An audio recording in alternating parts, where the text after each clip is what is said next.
All right, so micro, of course, is found under the biology tab, and it has the same class information that I'm going to show you. So I'm just going to go to the biology, anatomy, and physiology. But again, it's the same link that's found in either place.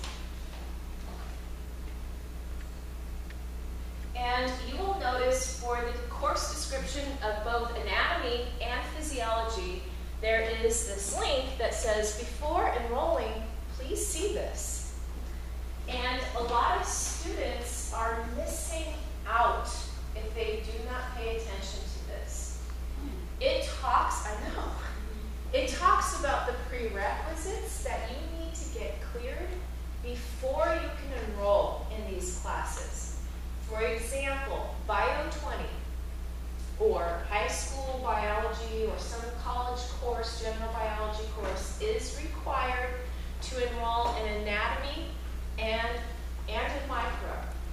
And I'm going to talk to you about why the prerequisites are there. It's for good reason. It's not because we want to believe you drive money. We've actually done the experiment. We have the evidence to support the reason behind these prerequisites, and I'll talk about that. And when you scroll down, it's kind of off the screen, we tell you the order of the classes that we recommend, and we also have some frequently asked questions. We also have directions on how to put your name on the priority ad list. How many of you knew there were electronic priority ad lists for all 3 courses? But not everyone. There really isn't enough transparency on the class schedule. I think you would agree with me on that. You're really not sure if you should email the professor, show up the first day of class, do they have an electronic priority ad list, etc.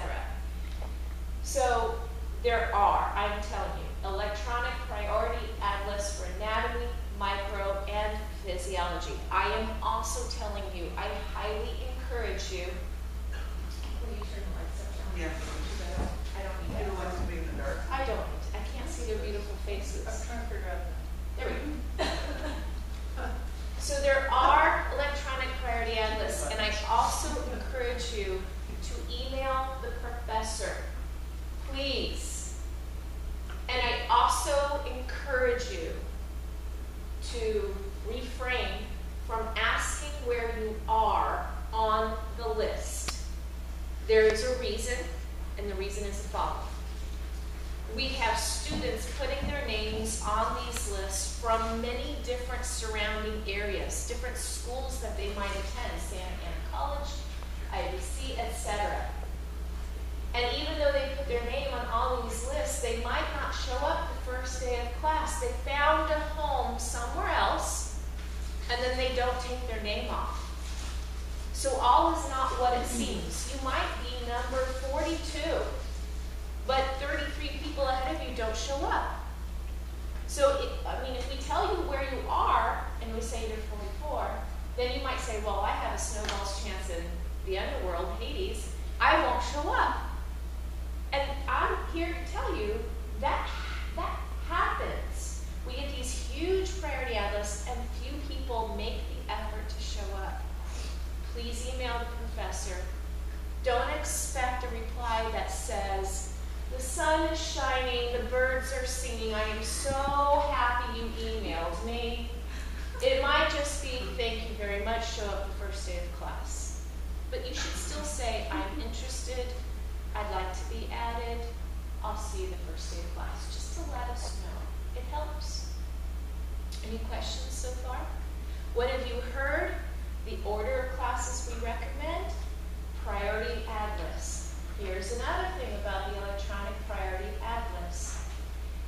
If you know that you are going to use your high school biology, whatever, to satisfy a prereq, to take micro, you have to come up to our division floor. The nice ladies there will help you with your transcripts, and you need a code entered into the computer. Matriculation they don't do that. We do. Do not wait. They're happy to help you anytime during the semester. Be proactive. Don't wait until your registration time to make sure all the codes are entered. They really don't have a problem helping you. They're really good at their job. Get things cleared, make sure the codes are entered into the computer, and then when it is your registration time, you can register for the class if it's open, and also, if you need to, put your name on the electronic priority ad list. But if you are not cleared, you can't even do that. And that means if it's a Friday, 5 o'clock at night, and you realize you're blocked, guess what? 2 full days will go through cycle before you can come in and get things cleared. And if the class isn't already filled, it most certainly will over the weekend. Or if it already is filled, you're going to be lower on the priority ad list. Do the preemptive strike, please. Please, please. For physiology, 2 prereqs, anatomy and chemistry. You can use your high school chemistry. It's a year of high school chemistry. If you completed it with a C or better, C- doesn't count. Again, you need to come to the division office and get that code cleared. If you take chemistry here or your bio 20 here, you might think, oh, the computer system should automatically pick up on those prerequisites and clear me. Please don't assume that. Don't assume the computer has intelligence. Take the time to come in and check with the ladies to make sure the code is entered. Because some students, that falls through the cracks for whatever reason. It's not perfect. So far, so good? Okay. Why do we have, yes, hi Doug. Hi. I would want to add a little something about the chemistry. Please. I wasn't finished, but I want to hear your input. Go ahead. In terms of using the high school chemistry, I hope you're going to say what I think you're going to say. don't do it. Yes. Exactly. Because those of you that are here for nursing especially, that the pressure is on at some point for you to get a bachelor's degree. And Yeah. bachelor's degree programs are going to want you to take chemistry. You're going to have it. And don't be silly enough to skip it in the short run when you have to turn around and take it later on. And I think my understanding of the system is that it's fairly reliable if you took Chem 108 and anatomy with us, but to get into physiology, but it won't pick up Chem 3, that you've got to come into the office for sure if you took some chemistry other than. It is fairly reliable, but please don't assume. Because I would hate for you to fall through the cracks. Also, IBC, our sister school, has slightly different prerequisite courses to take their physiology class. And I cannot speak to that, but you should be mindful that they are different and they are strict about it. And I can say that the system will allow you to enroll, but if you do not have the exact prereqs that they ask for example, you cannot use high school chemistry for them. There's a long story behind that, and I will spare you that. It will allow you to enroll, and then if not the first day of class, shortly before that, the instructor will notify you do not qualify for this class, you are being dropped, and guess what? Then you come to me and Professor Pires, and it's the first day of class. How do we do that? We can't take all of those students. It compromises the learning environment. So please be mindful of the differences between the two sister schools. I share your frustration that we have different guidelines, but that is reality. And I second Doug's comment about don't use your high school chemistry. For a slightly different perspective, on that piece of paper that I handed out, I tell you some of the topics from chemistry that we build upon in physiology. I also, on the back sheet, and sorry, the print is really small because I wanted it on one page. I also tell you the math involved in physiology. Believe it or not, there's math in science. Who knew? Now, the math we do in physiology is 6th grade math. I can say that with confidence because I just helped my son get through 6th grade math not too long ago. And we were doing the same things. When were you in 6th grade? From the looks of you, it's been a while, like me. So yes, it's 6th grade math, but I joke with my students of, we don't remember 6th grade math. So taking chemistry here will help you build up your chemistry skills, but there's math in chemistry. And it's 6th grade math. What a great way to brush up on that. You know, associative and commutative properties of math. Let me say it another way. If you divide on one side of an equation, what do you have to do on the other one?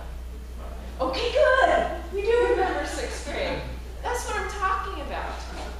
Simple equations and manipulating them. For example, if you know 2 of 3 values in an equation, could you solve for the 3rd unknown? Okay, you nod your head, but I'm telling you, as your future instructor, this causes you grief. Velocity equation. Velocity equals change in distance over change in time. And I say to my class, if you're driving 60 miles an hour and you go 60 miles, how long will it take you to get there? And I had a sweet baby girl say to me, was I speeding?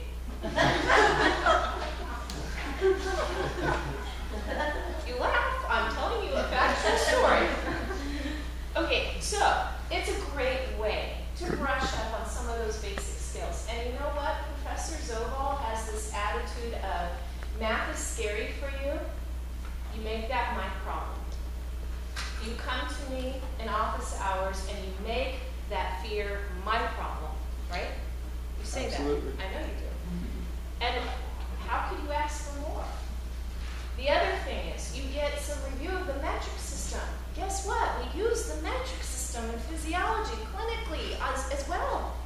And my poor children, I come home after I give a lab exam, and this one doesn't say it, but we have little white rulers that I give out to the class when they're taking their exam.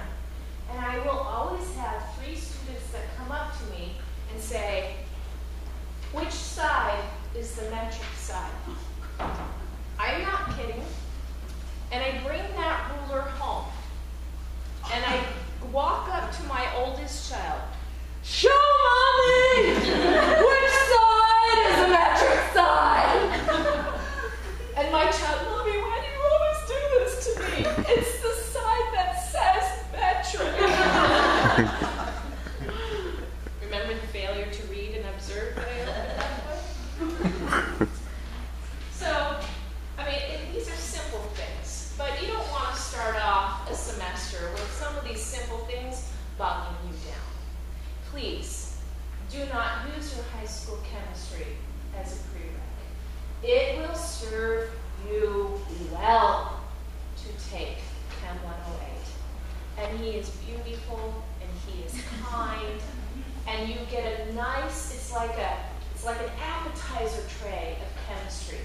It's general, it's organic chemistry, it's biochemistry, and it was made specifically for students who were deathly afraid of chemistry and math.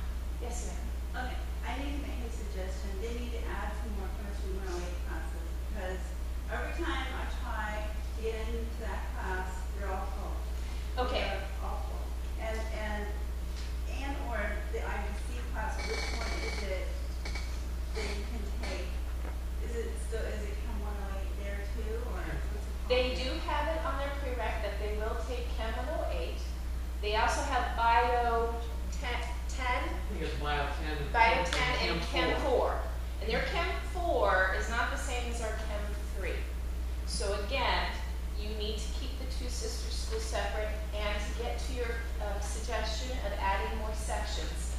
I agree. Please. I agree. There's a problem. Yeah, And it's not necessarily monetary, yeah, okay? There's a problem with space. yeah. This building, we're busting at the seams, and we do the best with room management, but we can't exactly add more chemistry classes when all the rooms are occupied Monday through Friday sometimes, from the early wee morning to late hours. We will get a new building. We will have more space. And there's no priority atlas for that class either, that I know I'll of. talk about that. Okay, I'm not chemistry department, and each department is, no, it's a great question. I'll talk about that. Stick around. Yeah. So I feel your pain, and I understand, same thing with physiology, but it was a monetary issue at one point with the budget cuts. Saddleback was pretty much, we survived that. We didn't cut back in our classes. In fact, we were even able to expand a micro class. We did well.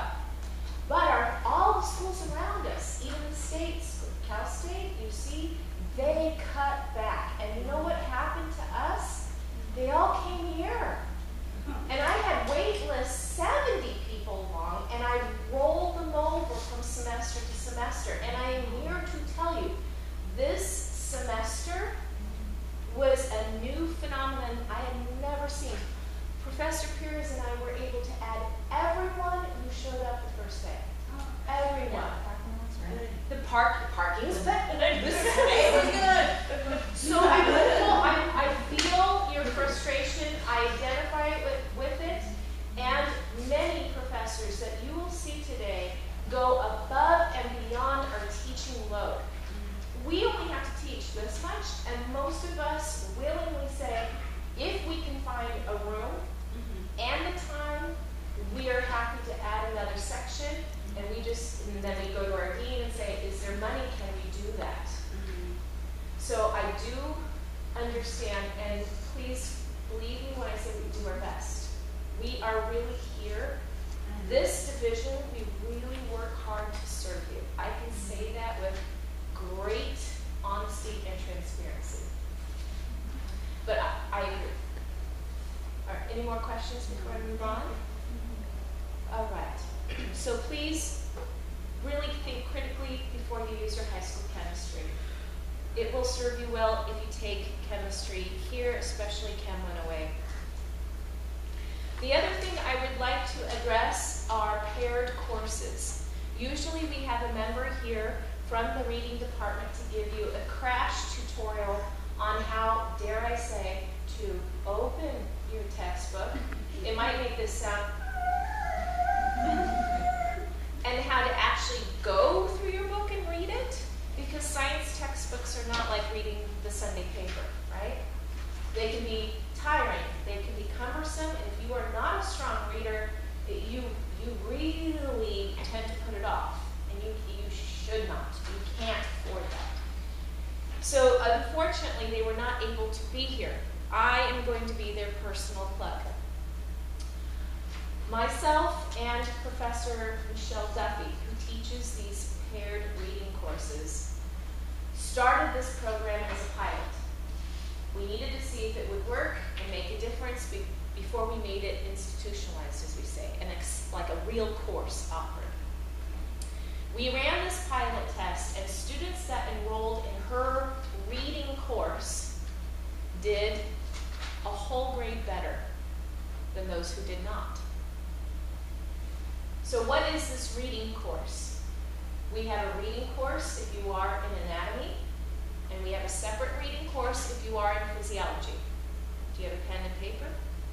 Okay, all listen up, and it's being recorded. You can find these paired reading courses under English Intermediate. That's where they're found. Specifically, I'm speaking of English 221 for the anatomy, and English 222 for the physiology. The ticket number, if you're interested, for the anatomy reading course, and I will explain what they do, is 19730. It meets Wednesdays, from 8:30 to 9:40.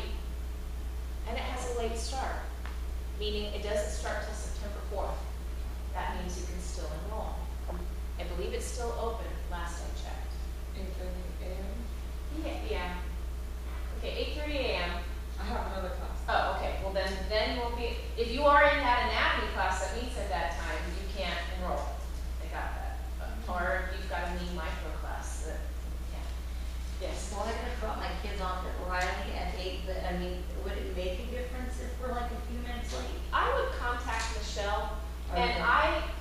I cannot truly speak for her, but Right. knowing her as I do, I don't think she's gonna have a problem with that. She's a mom herself, she's high energy, you won't need coffee that early in the morning with her.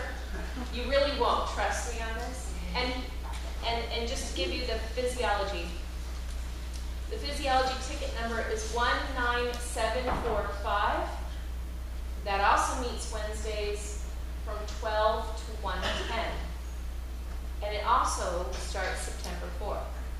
You do not need to buy extra materials for these classes. You simply bring your textbooks, either your anatomy text or your physiology. She teaches you different ways to organize your notes, different ways to make study cards, not just flashcards. Flashcards, Cornell notes, that's what you need. And actually, learning how to take Cornell notes, especially you pre-nursing majors, will help you organize your thoughts for your clinical care plans. And if you can do those more efficiently, that means you get more sleep the night before your clinic. And that means you will probably do better the next day when your nursing instructor starts to scratch the surface on what you know and tests you before you start working on that patient. So it's a good idea. I am almost finished before I hand the floor over to Professor Zobal.